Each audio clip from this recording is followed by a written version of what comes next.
¿Cómo están? Muy buenas tardes y bienvenidos a un nuevo capítulo de La Repisa. Hoy tenemos a una gran invitada, Isabel Pla, que está con nosotros, exministra, actual columnista del Líbero. Isabel, ¿cómo estás? ¿Cómo estás, Pía? Un gusto saludarte y saludar a quienes están viéndonos, a las amigas y amigos que leen el Líbero, y espero que lean mis columnas y que los haya interpretado, por lo menos desde en temas que son bien importantes para nuestro país en este tiempo y sobre todo el próximo año. Totalmente, pero ahora te vamos a sacar de ese ámbito porque vamos a ver qué libros nos traes para recomendar, pero antes me quisiera preguntarte un poco cuál ha sido tu relación con los libros a través de tu vida, o sea, cómo fue que llegaste a ser una gran lectora y además me contabas que durante este año has leído más que nunca, más o menos. Mira, yo vengo de una mamá y un papá muy buenos lectores, aunque en mi casa tengo que reconocerte que no habían muchos libros. Habían libros, pero no tanto, y desde que tenía 9 o 10 años, nosotros éramos socios de alguna biblioteca, la biblioteca del colegio. Mi mamá nos inculcó eso, la idea de que siempre iba a haber un libro disponible. Entonces, mamá y papá lectores que además yo los oía comentar los libros, entonces sentía que era una actividad bonita. Y a los 10 años tuve un accidente, un pequeño accidente. Tuve que estar en cama en mi casa casi un mes y ahí empecé a leer en forma metódica, todos los días, y empecé a tomarle el gusto de la lectura. En ese entonces empecé a los 10 años, imagínate, con los libros de la Marisol de España, con las novelitas para adolescentes de Marisol de España, y de ahí fui escalando, y algo que yo me he propuesto siempre es ir subiendo la exigencia de la lectura, porque uno siempre tiene hartas tentaciones. Yo creo que uno, cuando no tiene hábito de lectura, tiene que leer lo que sea. No estoy en la discusión de que tienen que ser ciertos tipos de lectura, cierta literatura. Si uno no tiene el hábito, tiene que empezar con lo que sea, pero una vez que te lo haces, creo que es un buen ejercicio ir subiéndose la exigencia de la lectura, y ese es un método que he tenido hasta el día de hoy. ¿Y cuál ha sido tu libro más desafiante? ¿Cuál ha sido el libro más desafiante para ti en ese sentido? He tenido hartos libros desafiantes, esos libros que cuesta terminar de leer, pero ese es otro hábito que yo tengo, que ha sido muy difícil, pero que muy rara vez abandono un libro, muy rara vez. O sea, aunque sea un libro que no me está llenando, que no me está gustando, se me hace difícil, y aunque me demore, lo trato de terminar. Yo creo que uno de esos libros fue el libro de una premio Nobel inglesa, Doris Lane, creo, por ahí lo tengo, que lo empecé a leer con mucho entusiasmo, porque siempre trato de leer un libro del premio Nobel cuando el premio Nobel es literatura, y me costó mucho terminar de leerlo. Otros que me ha costado empezar, pero los he terminado, por ejemplo, los libros de Pamuk. Otro premio Nobel, y de él he leído 2, Nieve, precioso. Me costó mucho partir porque cuesta meterse en la lógica de un país que tiene tantos sellos especiales como Turquía, pero desde la mitad para adelante fue apasionante, y después leí un libro de él que se llama Estambul, y que lo tengo para leer de nuevo cuando cumpla mi sueño de ir a Estambul con Felipe, mi marido, que espero que sea... Bueno, que no pasen tantos años para que podamos cumplir ese sueño. ¿Sabes que ese es un libro que yo no pude terminar? Estambul. ¿Estambul? Sí. Oye, es un libro, y a mí me encantó, fíjate, es un libro lindo. Y eso que yo no estaba en Estambul, pero creo que Pamuk describe súper bien como la atmósfera, como el corazón de la ciudad. Sí, totalmente. Oye, bueno, vamos a lo que nos convoca. ¿Qué nos traes hoy día?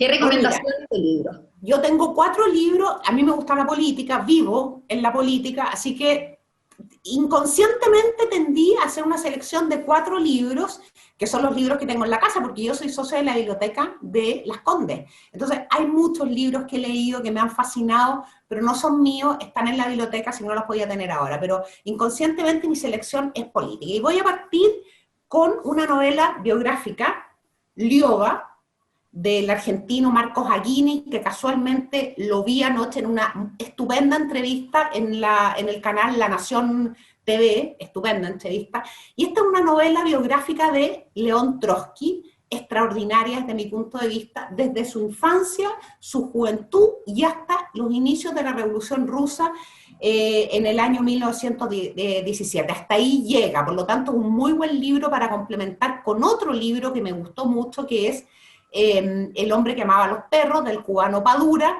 que parte con el exilio de León Trotsky y termina con su asesinato en México en 1940. En este libro, Aguirre se mete en las emociones de León Trotsky, en su historia familiar, en sus dolores, en su abandono, en sus dudas. Aparecen personajes muy importantes para el marxismo y para la historia de la izquierda, como son, desde luego, Lenin, ¿verdad? Rosa de Luxemburgo, Gorky, entre otros personajes, y es bien interesante la relación que él tiene con esos personajes, pero lo más importante para mí de esta novela biográfica es que habla en primera persona y por lo tanto Guinness hace una apuesta de ponerse en los zapatos de Trotsky, del que fuera después el fundador, ni más ni menos que del Ejército Rojo. Ese es mi primer libro, Oye, interesante, me encantó, y además, quienes no han leído a Guinness, es un ensayista muy entretenido y destacado, que describe muy bien la realidad en Argentina, se mete mucho con la actualidad, con la política, vale la pena buscarlo y leerlo. buenísimo, buenísimo. Mi segundo libro también es política, Las horas oscuras, de McCarthy, de Anthony McCarthy. Este es un libro extraordinario si te gusta la política, si eres una apasionada de las guerras mundiales y si sigues la figura de Winston Churchill. No es una biografía, aunque habla de la vida de Churchill desde su nacimiento hasta que es verdad, el nombrado como primer ministro en mayo de 1940. Pero el corazón del libro en realidad es un relato muy bien documentado, día a día, hora a hora, casi te diría minuto a minuto, entre el nombramiento de Churchill como primer ministro el 11 de mayo hasta el fin de la operación de evacuación de Dunkerque, que es, ¿verdad?, el 4 de junio de 1940, y que es el mismo día en donde Churchill, después de ese término, de esa operación victoriosa para Inglaterra, hace lo que yo creo que es el más histórico y más extraordinario discurso en la Cámara de los Comunes, que es ese discurso que dice: lucharemos en Francia, lucharemos en los mares, lucharemos cada vez con más confianza. Después dice: lucharemos en las playas, en los lugares de desembarco, en los campos y en las calles. No nos rendiremos nunca. Yo creo que es una crónica muy interesante del paso que dio Inglaterra, que ha sido un ejemplo, o que se ha estudiado mucho en las décadas siguientes, y las dudas que tuvo Churchill entre pactar con Alemania, sabiendo que no solo era una humillación para Inglaterra, sino que además entregaba a Europa a Hitler, o hacer un esfuerzo, convencer a la élite política inglesa que no quería una guerra y decirles que Inglaterra tenía una obligación con el mundo y especialmente con Europa y tenía que luchar hasta la victoria, como efectivamente ocurrió. Nosotros hemos tenido... Es interesante porque al final McCarthy hace un capítulo de él como historiador y él dice, ojo, que aunque hay dudas respecto de lo que verdaderamente ocurrió, pienso que Churchill sí efectivamente consideró seriamente en algún momento pactar con Alemania. Y plantea un tema bien interesante para quienes siguen este tema, quienes han seguido especialmente la evolución de la Segunda Guerra Mundial y la decisión, y además interesante porque él explica el método que tenía Churchill para escribir. Después estoy leyendo ahora. Espérame, que nosotros hemos tenido durante el año con nuestros panelistas a varios seguidores de Churchill y que nos han recomendado otras biografías. La verdad es que no me acuerdo ahora específicamente los nombres, pero entre ellos Francisco Rego y Gonzalo Cordero, que han dado varios Pero a mí me gustó, esta no es una biografía, este es un libro que relata el corazón de esos 40 días o de esas 3 semanas en las que la humanidad se jugó el futuro. Esa es la verdad. Y yo creo que el futuro, y él sintió en algún momento que ese futuro estaba sobre los hombros de Gran Bretaña y que él tenía la obligación de usar su mayor talento, que era el lenguaje, que era argumentar, que era exponer una realidad de una manera determinada, con la verdad, pero con el talento que permitiera, ¿verdad?, a esa élite política, a los poderes de Inglaterra, convencerse que lo que la ciudadanía quería efectivamente no era rendirse al nazismo, sino que era que Inglaterra demostrara su grandeza y su responsabilidad respecto del futuro del mundo. Me gusta un libro denso a ratos, pero muy entretenido también de lo que significa administrar el poder, ejercerlo, la responsabilidad de ejercer el poder y la visión de futuro. Este libro lo estoy leyendo ahora, tengo que decirte que me ha encantado. A mí me gusta la figura de Obama, probablemente no hubiera sido su electora en el 2008, yo pienso que probablemente yo sería o una militante o una ciudadana norteamericana independiente que votaría casi siempre republicano, pero tengo que reconocer que me gusta la figura de Barack Obama. Este es un libro muy entretenido, es su biografía, pero en realidad la parte más importante del libro parte con su carrera política, cómo él se va acerca a la política, cómo él empieza a demostrar que tiene un carisma, que es imposible rendirse a ese carisma, y hace un detalle muy importante, voy en la mitad, de su campaña presidencial, su relación con McCain, su relación con Hillary Clinton. Ahí cuenta muchos interesantes anécdotas, episodios, algunas más difíciles que otros, con Hillary Clinton. Es bien educado para tratar a sus adversarios, bien educado, habla muy bien de McCain.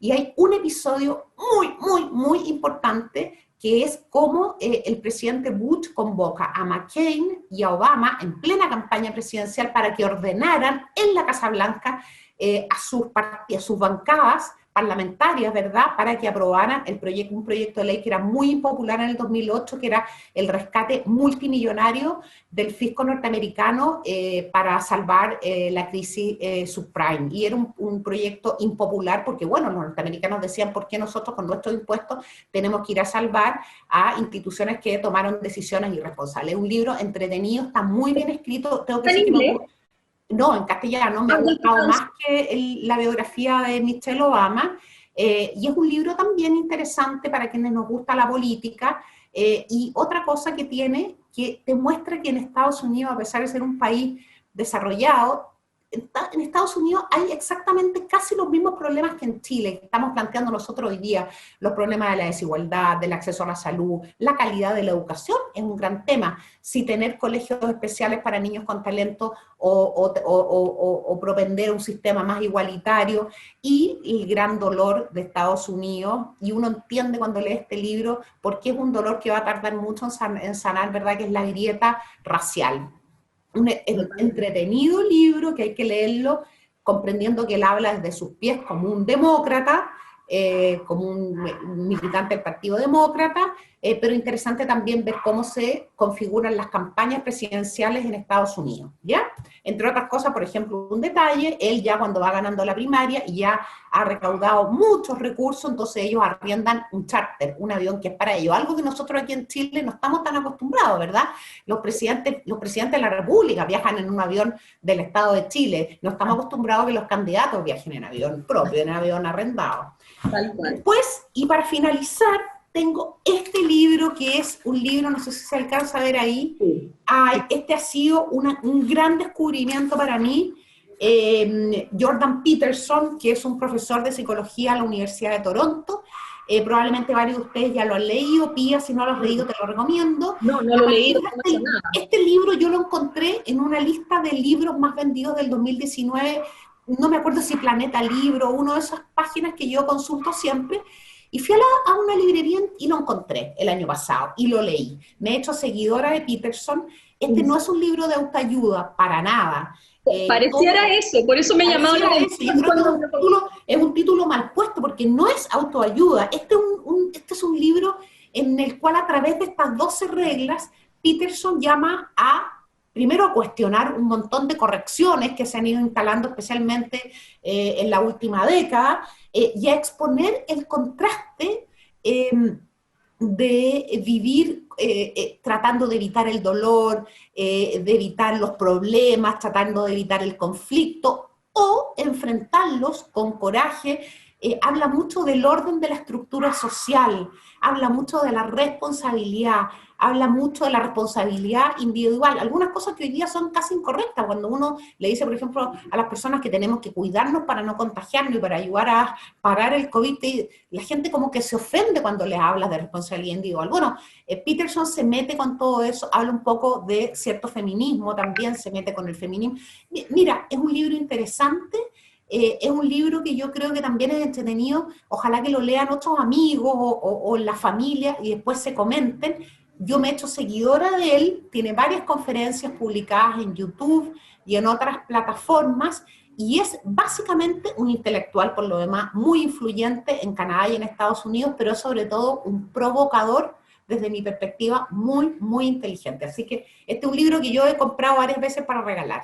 En serio, Isabel, no lo conocía para nada ese, o sea, no estaba en mi radar, así que súper interesante y bueno, qué terrible porque te vamos a tener que invitar de nuevo, porque yo creo que detrás de esto hay cientos de libros que nos puedes recomendar, ¿o no? O sea... Tengo una listita por ahí de libros, o sea, me he tratado de hacer la lista de los libros que he leído en la vida, pero yo creo que nunca voy a ser capaz de... Más bien pienso, en vez de pensar en los libros que he leído en la vida, no sé si te pasa, pienso en cuántos libros voy a alcanzar a leer el resto de mi vida.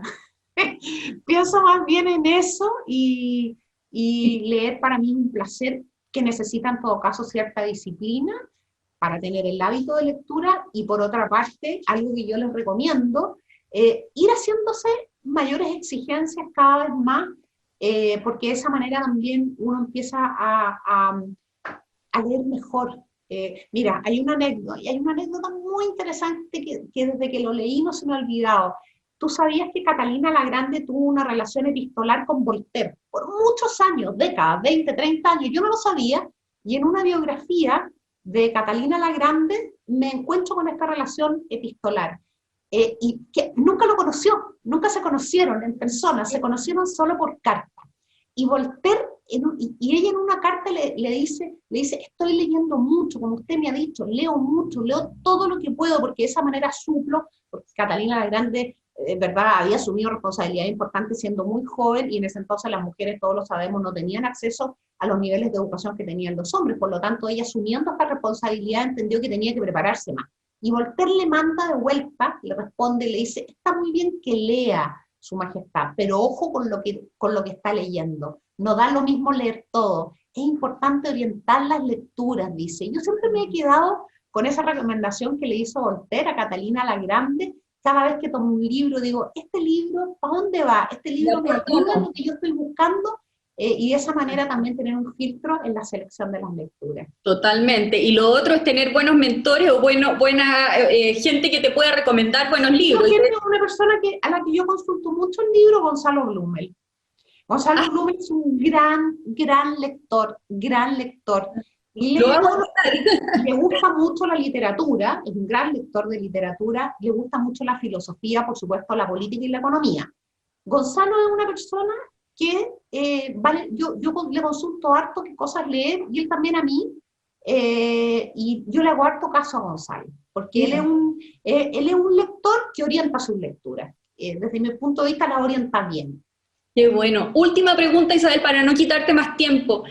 Cuando tú lees, ¿tú eres de las que raya los libros o eres más bien de las que toma apunte o no marcas nada y simplemente en tu cabeza queda todo? Mira, yo soy una persona que lo que más ha leído ha sido libros que no son míos, libros ajenos, libros de la biblioteca. Soy socia de una biblioteca desde hace casi 40 años. Entonces me he acostumbrado a leer, de repente sacarle fotos, copiar las cosas, pero cuando los libros son míos, sí subrayo mucho y ahora marco mucho con estas pestañitas, porque son libros que yo uso también mucho para mi trabajo. Claro. Para recomendárselo a alguien a quien estoy ayudando a tomar decisiones, para mis columnas, para mencionar o para recordar. A veces uno tiene que tomar fuerza para una decisión, y hay ciertos mensajes en estos libros que a mí me han gustado y me han emocionado, que te ayudan a tener coraje o tener una mejor perspectiva para tomar esas decisiones. Pero como la memoria nuestra es frágil, creo que es interesante marcarlas. Sería mucho mejor, a lo mejor más ordenado, tener un archivo en tu notebook, en tu computadora, en donde fueras anotando los mensajes que te han llamado la atención, pero eso es casi utópico, imposible de hacer, así que lo que hago es marcar con pestañas, subrayar y rayar cuando los libros son míos. Muy bien. Sí, no, bueno, me encanta hacer esta pregunta porque encuentro que le da todavía más cercanía al que está recomendando los libros, uno siempre se identifica. Así que bueno, Isabel, muchas gracias por haber estado hoy con nosotros, como te digo, te vamos a volver a invitar, y bueno, nos vamos con nuestro maletín ya de vacaciones prácticamente lleno, porque cada día se nos van acumulando más libros que uno dice, ay, quiero alcanzar a leerlos, como dices tú. Así que eso, muchas gracias y nos vemos.